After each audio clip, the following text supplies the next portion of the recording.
Hello friends, ఈ వీడియోలో ఆంధ్రప్రదేశ్ రాష్ట్రానికి సంబంధించినటువంటి డిఎస్సి మరియు టెట్ ఎగ్జామ్కి సంబంధించినటువంటి ఒక లేటెస్ట్ అప్డేట్ లేదా బ్రేకింగ్ న్యూస్ మీ ముందుకు తీసుకొని వచ్చాను.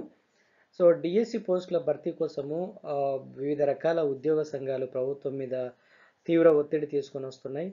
ఒక ఉద్యోగ సంఘాలతో పాటు ప్రతిపక్షాలు కూడా అడుగుతూ ఉన్నాయి. సో దీన్ని బట్టి ఉద్యోగం ప్రభుత్వం మీద తీవ్ర ఒత్తిడి నెలకొని ఉంది కాబట్టి సో ఆల్రెడీ ప్రభుత్వము పాజిటివ్గానే ఉంది డిఎస్సి నోటిఫికేషన్ రిలీజ్ చేయడానికి.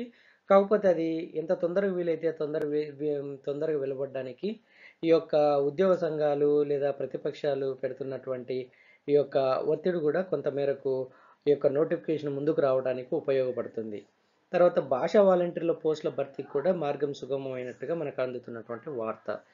తర్వాత మోడల్ స్కూళ్ళ ఏర్పాటుకు ప్రభుత్వాలు అంగీకరించినట్లుగా మనకు తాజాగా అందుతున్నటువంటి వార్త. సో వీటన్నిటిని గురించి నేను ఈ వీడియోలో డిస్కస్ చేయడం జరిగింది. వాటన్నిటిని నేను క్లియర్గా ఎక్స్ప్లెయిన్ చేసే ముందు let me thank you all who are watching my channel and supporting my channel. Thank you so much friends. So please like my videos, share my videos, and I request you all don't forget to subscribe my channel, and you also recommend my channel to your friends, those who are preparing for a DSC and TET examination. So for latest updates, keep watching my channel. Thank you so much. Friends, DSC notification 2018 సంవత్సరం తర్వాత మళ్ళీ ఇది వరకు పడలేదన్న విషయం మనందరికీ తెలిసిందే. అయితే దీంతో పాటుగా మళ్ళీ ఎయిడెడ్ ఇన్స్టిట్యూషన్స్ని గవర్నమెంట్ ఇన్స్టిట్యూషన్స్లో మెర్జ్ చేయడం అనే ప్రక్రియ కూడా జరుగుతూ ఉంది. సో దీనికి సంబంధించినటువంటి టీచర్స్ అందరూ మళ్ళీ గవర్నమెంట్లో విలీనం కావడము అది కూడా జరుగుతూ ఉంది. అయితే ఇప్పుడు నూతన విద్యా విధానం ప్రకారము 3-4-5 తరగతులను హై స్కూల్లో షిఫ్ట్ చేయడం వల్ల ఒక్కొక్క సబ్జెక్టుకు ఒక్కొక్క టీచర్ బోధించాలన్నటువంటి నియమంతో చాలా ఉపాధ్యాయుల కొరత చాలా ఏర్పడినట్టుగా మనం గమనిస్తున్నాం.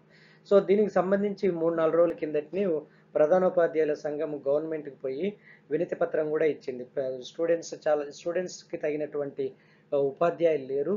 ముఖ్యంగా 3-4-5 తరగతులకు బోధించడానికి ఉపాధ్యాయులు చాలా ఎక్కువ కావాల్సి ఉంది, ఆ మేరకు లేరు అని వినతి పత్రం ఇవ్వడం జరిగింది. దానికి అనుగుణంగానే గవర్నమెంట్ కూడా స్పందించి ఎక్కడెక్కడ ఎంతమంది ఉపాధ్యాయులు అవసరమో దాన్ని ఇమ్మీడియట్గా ఫైండ్ అవుట్ చేసి నివేదిక ఇవ్వాలని గవర్నమెంట్ రాష్ట్ర విద్యాశాఖకు ఆదేశాలు జారీ చేయడము, రాష్ట్ర విద్యాశాఖ వచ్చేసి ఆ యొక్క ఆర్జేడీలకు ఆదేశాలు జారీ చేయడం జరిగింది. సో ఇదంతా ఒక ఎత్తు అయితే, ఈ పక్క ఉద్యోగ సంఘాలు అన్నీ కలిపి ప్రభుత్వం మీద ఒక ఒత్తిడి తీసుకురావడం జరుగుతుంది డిఎస్సి నోటిఫికేషన్ గురించి. అదే సమయంలో ప్రభుత్వంలో ఆంధ్రప్రదేశ్ రాష్ట్రంలో ఉంటున్నటువంటి ప్రతిపక్షాలు కూడా ప్రభుత్వం మీద ఒత్తిడి తీసుకొని వస్తున్నాయి. డిఎస్సి నోటిఫికేషన్ ఎప్పుడు వదులుతున్నారు, లేకుంటే ఈ యొక్క ఎయిడెడ్ కాలేజెస్ నుంచి ఎయిడెడ్ స్కూల్స్ లేదా ఇన్స్టిట్యూషన్స్ గవర్నమెంట్ ఇన్స్టిట్యూషన్స్లో మెర్జ్ చేసే ముందు తగినటువంటి ఉపాధ్యాయులు ఉన్నారా లేదా అని చూసుకోవాల్సిన అవసరం ఉంది కదా, అది చూసుకోకుండానే ఎలా మెర్జ్ చేస్తారు? ఇలాంటి క్వశ్చన్స్తో గవర్నమెంట్ మీద తీవ్రమైన ఒత్తిడి నెలకొని ఉన్నది మాత్రం వాస్తవం. సో ఈ పరిణామాల మధ్య గవర్నమెంట్ అతి త్వరలో ఆల్రెడీ ఒక గవర్నమెంట్ పాజిటివ్ రెస్పాన్స్తో ఉంది కాబట్టి ఈ యొక్క ఒత్తిడులు కూడా పనిచేయడం వల్ల గవర్నమెంట్ ఎంత తొందరగా వీలైతే అంత తొందరగా డిఎస్సి నోటిఫికేషన్ రిలీజ్ చేయాలన్నటువంటి ఆలోచనలో ఉన్నట్టుగా మనకు చాలా స్పష్టంగా అర్థమవుతా ఉంది. ఎందుకంటే గవర్నమెంట్లోని పెద్దలు మనకు మీడియా ద్వారా ఇస్తున్నటువంటి సమాచారాన్ని బట్టి ఈ టెట్ ఎగ్జామ్ ఈ యొక్క డిసెంబర్లో కండక్ట్ చేయాలి, టెట్ అయిపోగానే ఇమీడియట్గా డిఎస్సి నోటిఫికేషన్ రిలీజ్ చేయాలన్నటువంటి ఆలోచనలతో ఉన్నట్టుగా మనకు అర్థమవుతుంది.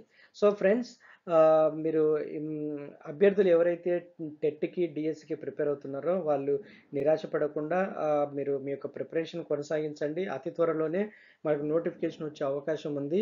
So be prepare for that and you continue your preparation and hope for the best, and I wish you all the best for all the candidates who are preparing for TET and GATE exam. So for latest updates, keep watching my channel. Thank you so much. Friends, ఇంకొక విషయం, మన యొక్క ఆంధ్రప్రదేశ్ రాష్ట్రంలోని భాషా వాలంటీర్లను renewal చేసే విషయంలో కూడా కొంత పురోగతి వచ్చిందని మనకు అందుతున్నటువంటి వార్త. యాక్చువల్గా ఈ రెన్యువల్ కోసము భాషా వాలంటీర్లు ఎంతగానో వెయిట్ చేస్తున్నటువంటి పరిస్థితి. సో ఈ పరిస్థితుల్లో కొంత ఆదివాసీ విద్యార్థుల చదువు కూడా కొంత కుంటుపడుతూ ఉన్నటువంటి విషయం వాస్తవమే. అయితే గిరిజన ప్రాంతంలోని భాషా వాలంటీర్ల సేవలు రెన్యువల్ చేయాలని, బకాయిల వేతనాలు చెల్లించాలని, వారికి కనీస వేతనం 18,000 అమలు చేయాలని కూడా ఈ యొక్క ఒక వినతి పత్రము ఉత్తరాంధ్ర అభివృద్ధి వేదిక ప్రధాన కార్యదర్శి అయినటువంటి అజయ్ శర్మ ముఖ్యమంత్రి గారికి ఈ లేఖ రాసినట్టుగా కూడా మనకు అందుతున్నటువంటి సమాచారం. అయితే మన రాష్ట్రంలో ఉన్న గిరిజన ప్రాంతంలోని అక్షరాస్యత పెరగాలి, లేదంటే గిరిజనులకు విద్యను అందుబాటులోకి తీసుకురావాలంటే ఈ తెలుగులో ఉన్న చదువును వారి భాషలోకి తర్జుమా చేసి అందించడానికి ప్రభుత్వం భాషా వాలంటీర్లను నియమించింది. కానీ వాళ్ళని రెన్యువల్ చేసే విషయంలో ఇంకా జాప్యం జరుగుతోంది కాబట్టి వారిని రెన్యువల్ చేసి వారి కనీస వేతనం 18,000గా నిర్ణయించాలని గవర్నమెంట్‌కు వినతి చేయడం జరిగింది. ఈ విషయంలో కూడా గవర్నమెంట్ ఎంతో పాజిటివ్‌గా ఉన్నట్లు, త్వరలోనే వీరికి కనీస వేతనం కూడా పెంచేందుకు కూడా అంగీకారంగా ఉన్నట్లు మనకు అందుతున్నటువంటి వార్త. ఫ్రెండ్స్, ఈ యొక్క భాషా వాలంటీర్లు కూడా రెన్యువల్ చేసే అవకాశం ఉంది. వీళ్ళ కనీస వేతనం కూడా పెంచే అవకాశం ఉంది. ఇది మన భాషా వాలంటీర్లకు సంబంధించినటువంటి తాజా సమాచారం.